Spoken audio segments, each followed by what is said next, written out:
حضرت ابراہیم علیہ السلام کو اللہ تبارک و تعالیٰ کا جب حکم ہوا کہ خانہ کعبہ کی تعمیر کریں، تو حضرت ابراہیم علیہ السلام نے اللہ تبارک کے حکم سے خانہ کعبہ کی تعمیر شروع کر دی۔ تعمیر کرتے کرتے وقت یہ خانہ کعبہ کی دیواریں حضرت ابراہیم علیہ السلام کے سر سے اونچی ہو گئی۔ تو اس وقت حضرت ابراہیم علیہ السلام کا ایک معجزے کا نزول ہوا، جو کہ ایک پتھر کی شکل میں تھا، جس کو آج مقام ابراہیم کہا جاتا ہے۔ یہ ایک مقدس پتھر ہے جو خانہ کعبہ شریف سے چند گز کی دوری پر رکھا ہوا ہے۔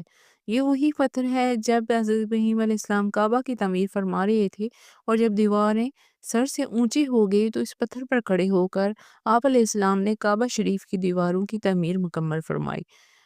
یہ آپ علیہ السلام کا ایک معجزہ تھا کہ یہ پتھر موم کی طرح نرم ہو گیا، اور آپ علیہ السلام کے دونوں مقدس قدموں کا اس پتھر پر گہرا نشان پڑ گیا۔ اس طرح حضرت ابراہیم علیہ السلام آسانی کے ساتھ مزید پتھر لگاتے جاتے اور خانہ کعبہ کی تعمیر فرماتے جاتے۔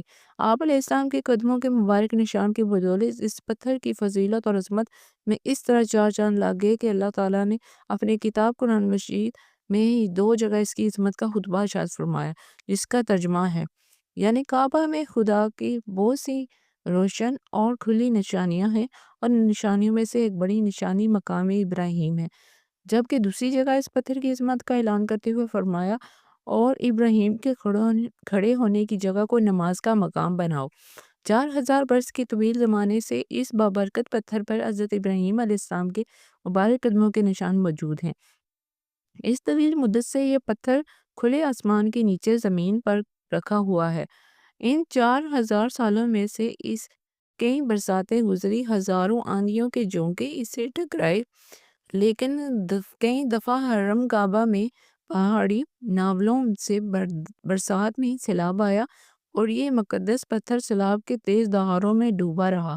اگر اس کے باوجود آج تک حضرت ابراہیم علیہ السلام کے قدم مبارک کے نشان اس پتھر پر موجود ہیں، جو بلا شبہ حضرت ابراہیم علیہ السلام کا ایک بہت ہی بڑا اور نہایت ہی عظیم معجزہ ہے۔ اور یہ یقیناً یہ پتھر اللہ کی باآیات اور کھلی نشانیوں میں سے ایک بڑا نشانی ہے۔